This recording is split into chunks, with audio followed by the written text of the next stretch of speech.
여러분은 옆에 있는 사람들로부터 무슨 말을 들으면 행복해집니까? 만일 아픈 사람에게 너 모습이 건강해졌다 라는 말을 들으면 한결 그 사람은 좋아질 겁니다. 개개인의 처한 상황에 따라서 연관된 말을 듣게 될 때 아마도 우리들은 좋아하게 되어질 겁니다. 하지만 가장 보편적인 말, 아마도 그것은 너 젊어졌다 라는 말이 되지 않을까 생각해 봅니다. 남자든 여자든 우리 모두는 젊게 살고자 오늘 하루를 살아갑니다. 과거라는 기준에서 보면 오늘 가장 늙은 하루입니다. 미래라는 기준에서 보면 오늘은 가장 젊은 하루입니다. 가장 늙었고 가장 젊은 오늘, 우리는 우리 자신을 뽐내면서 하루를 살아가야 하는데 우리들의 실상은 그렇지 못한 것이 현실입니다. 그것은 우리의 눈을 옆으로만 돌리게 되면 나보다 더 젊고 더 예쁘고 더 건장한 이들이 무수히 많기 때문이다. 이런 비교 우위 법칙에 빠져드는 순간 우리를 사로잡는 일들이 생겨나게 됩니다. 그것은 바로 젊음을 만들기 위해서 수단, 방법을 가리지 않게 되어진다는 겁니다. 더 나은 피부 상태를 유지하기 위해서 우리는 무척 많은 돈을 사용합니다. 잘 먹는 것이 건강의 비결이야 라고 생각하면서 음식 좋은데 찾아다니면서 우리는 살아가기도 합니다. 우리들이 더 젊게 보이려 애쓰는 순간 우리를 사로잡는 힘이 있습니다. 저는 그 힘을 욕망이라 부르고자 합니다. 욕망, 현재 있는 내 모습 그대로가 아닌 덧칠한, 다른 무엇으로 덧칠된 나를 갖고자 욕심내는 마음, 이것을 욕망이라고 정의해 보겠습니다. 제 이야기를 하겠습니다. 금년 들어서 제 몸무게가 꿈에도 생각 못했던 65kg을 넘어갔습니다. 꿈에도 생각 못했다. 아마도 뭔 저런 소리 하겠느냐 하지만은 10년 전에 제가 60을 넘지 못했습니다. 제가 2년 전만 해도 겨우 63 정도였는데 지난 2년 사이 65를 넘었습니다. 요즘 65.5, 66 이 사이를 왔다 갔다 합니다. 또한 이제 만 50이 넘어가면서 이때 겪게 되는 남자들도 있다는 여러 가지 일들을 저 경험하고 있습니다. 그래서 욕망을 갖게 됩니다. 더 젊게 살고자 산행을 시작했습니다. 제가 사는 집 바로 위에 산이 있기 때문에 한 주에 2번 또는 3번 대략 한 5km 정도를 걷습니다. 처음에는 힘들었는데 한 2달, 석 달 익숙해지니까 제 마음 안에 욕심이 생깁니다. 내가 저쪽에 있을 때 이런 평탄한 산길을 만나면 달렸는데 하는 마음으로 뛰어봤습니다. 한참 먼 길도 아닙니다. 한 60-70m 뛰었더니 오른쪽 무릎이 아파옵니다. 제 자신에게 말합니다. 내가 신고 있는 운동화, 이 동사나 너무 딱딱해. 산에서 달릴 수 있는 신발 있잖아. 그걸로 바꾸면 내가 이 길을 잘 달릴 수 있을 거야. 라고 제 자신을 달랩니다. 하지만 여러분이나 제가 아는 거 있습니다. 몸은 거짓말을 하지 않는다. 지난 화요일 여권을 만들어 사진관에 갔습니다. 아주 노련한 솜씨로 사진자가 제게 사진을 건네줍니다. 사진 속에 있는 낯선 남자를 보면서 이게 나이구나 하는 생각을 하게 됩니다. 낯선 남자가 제라는 것을 그 순간 발견하게 되어진 거죠. 나이가 들면서 순간순간 달라지는 제 몸 상태, 심리적인 상태, 10년 전만 하더라도, 아니 5년 전, 아니 2년 전으로 돌아갔으면 하는 욕망이 제 안에서 꿈틀꿈틀 거립니다. 그러다 보니 이제서야 염색해볼까 하는 마음도 생겨납니다.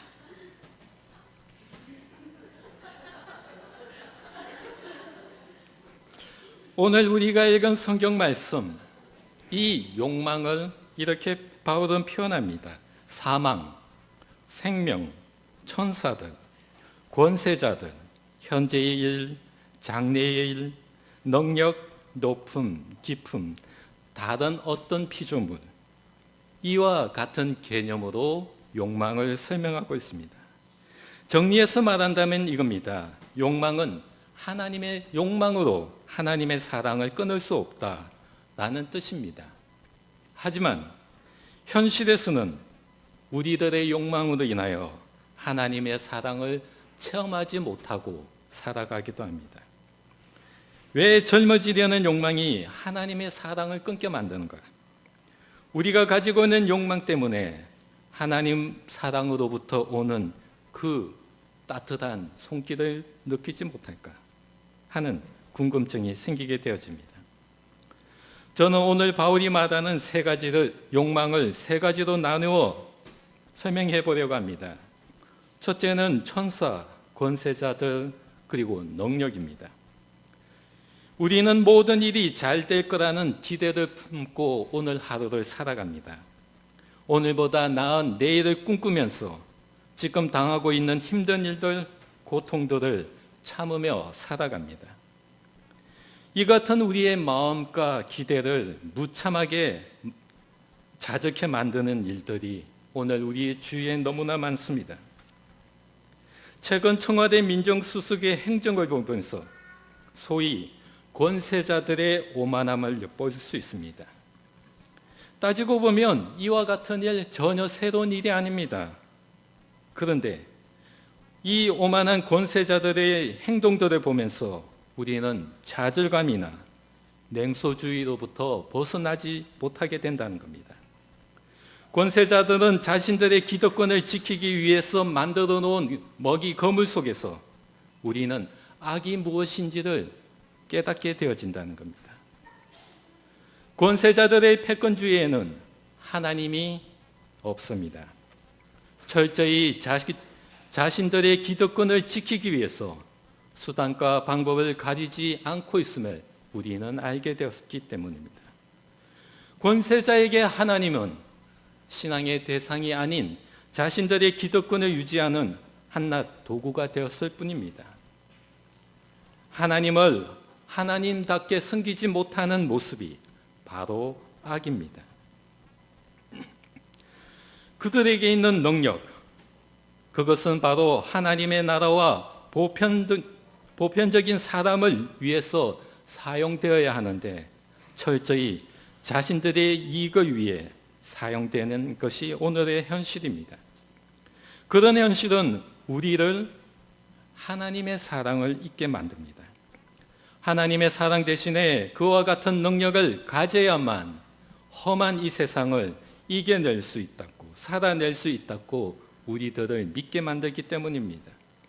우리가 믿는 신앙과 대치됨에도 불구하고 우리 또한 그와 같은 능력을 갖고자 애씁니다. 하나님보다 더 위대하다고 우리는 그것을 믿기 때문입니다. 이것이 그들이 만들어 놓은 사회 구조이고 악의 구조이기도 합니다. 우리는 권세자들을 마치 하나님의 사자와 천사와 같은 인물로 여기고 있습니다. 우리 자녀들에게 롤 모델로 저렇게 살아야 된다라고 말을 하기도 합니다. 우리 안에는 그들을 비난하고 있지만은 그들처럼 되고자 하는 욕망이 우리 안에 숨겨져 있습니다. 천사의 얼굴을 하고 있는 저들은 똑같이 사랑을 말하고 있습니다. 국익을 위해서, 국민을 위해서, 공익을 위해서 헌신하겠다는 말 우리들은 믿지 않습니다. 하지만 저들과 같은 자리에 차지하고자 올라가고자 하는 우리의 욕망, 저들의 말을 하나님 말씀보다 더 철저히 신뢰하고 있다는 겁니다. 권세자와 능력자들을 환호하지만은 우리 마음 한켠에는 두려워하는 마음 또한 가지고 있습니다. 이 두려움의 마음이 냉소주의로 때로는 우리를 절망에 빠뜨리기도 합니다. 저들의 손에 권력을 힘을 주면 줄수록 파괴적인 힘이 더 강해진다는 것을 우리는 잘 알고 있을 뿐입니다. 그래서 바울은 이렇게 말합니다. 세상의 권력은 하나님의 사랑을 보지 못하게 만든다. 세상의 권력에 매혹되어지 않아야 되고 세상의 권력을 칭송하지 말아야 한다고 바울은 우리에게 말하고 있습니다. 권력의 유혹, 때로는 하나님의 사랑보다 더 달콤할 뿐입니다. 이것이 바로 악의 유혹입니다. 저녁 8시나 9시에 뉴스를 보면 우리가 격한 감정을 가지게 되어집니다. 어떻게 사람이 저런 악한 행동을 할 수 있을까? 저 재벌들, 위정자들 또 헤쳐먹었네 라는 감정을 갖게 되어집니다. 그와 같은 뉴스를 보면서 우리는 세상에는 참된 평화가 없다고 느껴집니다. 뉴스는 우리를 지치게 만들고 세상에 대해 실망하게 만듭니다. 따라서 우리는 세상에 하나님의 사랑이 있을 수 없다고 여기게 되어진다는 겁니다. 그런 뉴스를 들을 때마다 희망, 그런 건 이 세상에 없어 라고 우리 스스로 우리 자신에게 되뇌이게 되어진다는 겁니다. 그런데 2년 전부터 한 종편 채널 뉴스가 우리에게 희망을 말해주고 있습니다. 그 방송은 왜 저들이 악한 행동을 했는지를 우리에게 소상히 말해줍니다. 재벌이나 위정자들이 불법을 하게 되는 사회적 구조가 무엇인지를 우리에게 말해줍니다. 그런 과정을 통해서 우리가 알아야 하는 내용이 무엇인지 또한 말해줍니다. 세상의 권력들 속에서 감추어진 불편한 내용이 무엇인지 우리에게 말해줍니다. 저는 그 방송의 뉴스를 보다가 다른 채널 뉴스 방송 더 이상 볼 수 없게 되었습니다. 제가 깨닫게 된 것은 그 방송의 뉴스는 우리에게 희망이 무엇인지를 알게 해주었다는 겁니다. 세상이 권력으로부터 억압을 받고 돈이 우리를 고통 속에 빠지게 만들지만은 우리가 희망을 버리지 않는다면 우리에는 희망을 만들어 갈 수 있다라는 것을 그 방송은 우리에게 말해줍니다.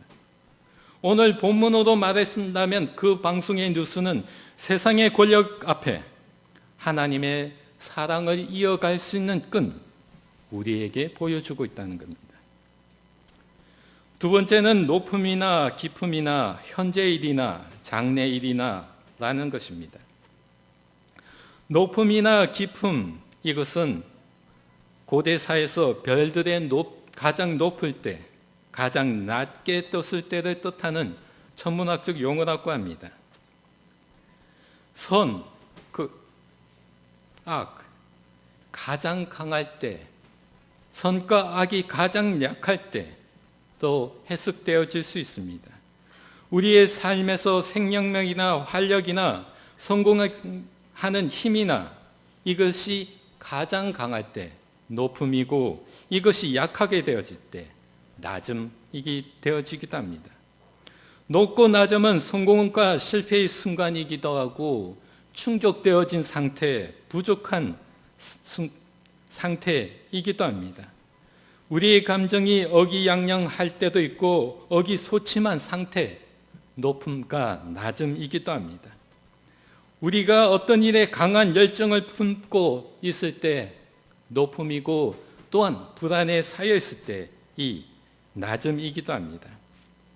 이런 두 감정의 속에서 어느 한쪽에 빠져 있을 때 우리는 하나님의 사랑을 보지 못한다는 겁니다. 우리가 어느 한 곳에 집착하고 빠져 있을 때 우리는 하나님으로부터 멀어져 있음을 뜻하는 겁니다. 현재는 우리를 매혹하게 하는 힘이 가지고 있습니다. 그래서 과거로부터 살아온 나를, 그리고 앞으로 살아가야 할 나를 보지 못하게 만듭니다. 지금 당장 벗어날 수 없는 절금, 치명적인 고통에 사로잡히게 되면 우리는 앞뒤 분간을 하지 못합니다. 그래서 우리 안에 있는 하나님을 느끼지 못하게 되어진다는 겁니다. 장래의 일, 낯설고 알지 못하는 일에 대해서 예측할 수도 없고 불확실하고, 그래서 우리는 불안감에 빠지게 됩니다. 이럴 때 하나님 어디 있지? 라는 생각밖에 없습니다. 결국 하나님의 사랑을 또한 체험할 수 없게 되어진다는 겁니다. 세 번째로 사망이나 생명입니다. 바울이 열거한 개념들 중에서 가장 우리에게 영향력을 미치는 것입니다. 사망이나 생명 서로 연결되어 있습니다. 생명은 사망에 이르고 사망은 생명을 낳는 것이 우리가 알고 있는 생사 법칙입니다. 우리는 삶의 열정에 쌓여 있기도 하고 죽음의 불안에 벗어나지 못하기도 합니다. 때로는 삶의 불안에 허우적거리기도 하고 죽음의 유혹에 빠져들기도 합니다.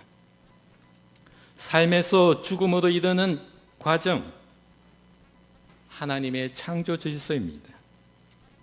우리가 하나님의 피조물이라 인정하게 될 때, 이 하나님의 창조 질서를 우리가 받아들일 때 우리 안에는 하나님의 사랑을 체득하게, 체험하게 되어진다는 겁니다. 모든 일이 잘 될 거야 라고 생각하는 것, 우리의 신앙의 모습은 아닙니다. 모든 일은 짜인 계획대로 되어진다는 생각 또한 우리의 신앙은 아닙니다. 우리가 살아가는 삶이라는 것은 기계처럼 계획대로 착착 움직여지지 않습니다.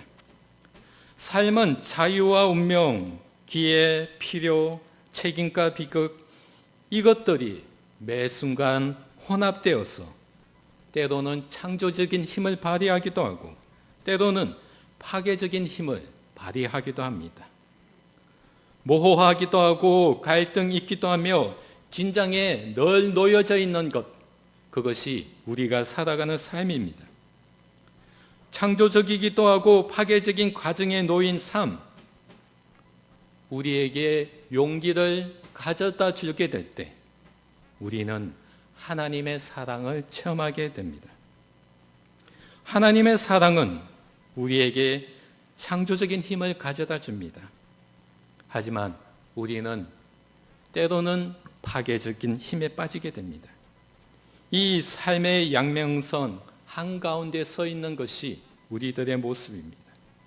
그 모습 속에서 때로는 열정을 갖기도 하고 때로는 불안으로 고통받기도 합니다. 삶의 매 순간마다 우리가 부딪히는 불확실성 속에서 우리는 하나님의 사랑을 체험하게 되며 그 사랑은 우리에게 용기를 가져다 줍니다. 세상의 권력이나 능력은 우리를 하나님의 사랑을 보지 못하게 만듭니다.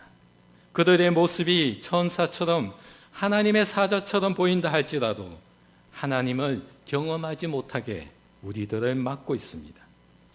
그 힘에 짓눌릴 때 우리는 세상의 권세자를 마치 하나님인 양 섬기게 될 뿐입니다. 이럴 때 우리가 해야 할 일은 이겁니다.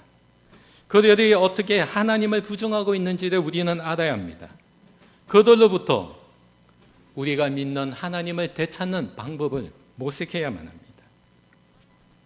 장래의 일, 현재의 일, 높고 깊음, 우리가 이것에 함몰될 때 우리 눈에는 하나님이 보이지 않게 됩니다. 벗어날 수 없는 늪처럼, 넘을 수 없는 벽처럼 우리의 근심과 걱정이 우리를 유혹하게 만든다는 겁니다. 하나님 없이 살아갈 방법들을 그들은 제시합니다. 예수님께서 광야에서 시험 받았던 것 같이 우리들을 유혹하고 시험하게 되어진다는 겁니다. 그럴 때 우리들은 우리를 위협하는 것이 무엇인지를 알아야 합니다. 또한 그것에 우리가 얼마나 사로잡혀 있는지를 또한 알아야만 합니다. 그런 내용을 우리가 보게 될 때 우리 안에 있는 하나님의 사랑은 그것으로부터 벗어날 수 있는 힘을 우리에게 가져다 줍니다. 우리는 태어나면서 죽음을 향해 나아갑니다. 죽음 그 자체가 두려움의 대상이 아닙니다. 죽음, 그것은 창조의 질서 한 부분이기 때문입니다. 하지만 죽지 않으려는 시도, 그 자체가 하나님의 창조 질서를 거역하는 행동입니다. 죽음, 나이 들어서 늙어가는 것, 하나님의 창조의 질서입니다. 우리는 오늘 하루 주어진 삶, 하나님의 사랑을 체험하는 하루이게 되어진다는 겁니다. 좀 더 젊어지려는 욕망, 저만 아니라 여러분 모두 다 가지고 있는 솔직하고 순수한 마음입니다. 나이 들어간다는 것이 잘못이 아니라 우리가 살고 있는 이 상업화된 사회 구조 안에서 이것은 잘못되었다고 얘기합니다. 그래서 돈으로 젊음을 사고자 합니다. 저 역시 이런 유혹에 빠지기도 합니다. 유혹에 빠지게 될 때 우리는 하나님의 창조 질서를 거부한다는 겁니다. 이것이 악한 마음입니다.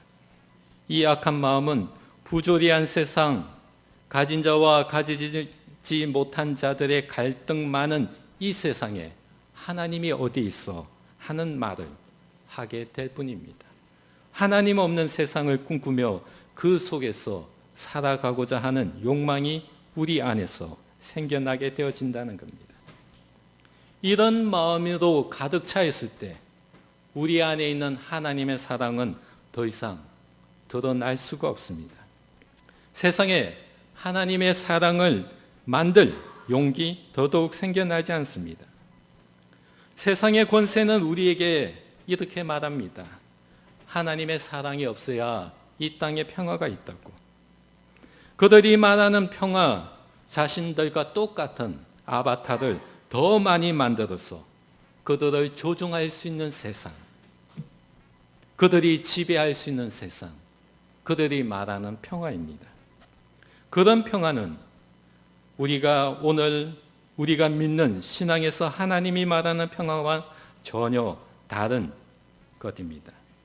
모든 것으로 가득 차고 좋고 화려하고 기쁨과 평화를 가져다 주는 평화처럼 보이지만 그 종국에는 절망이요, 험악함이요, 파괴된 우리 자신들 뿐입니다.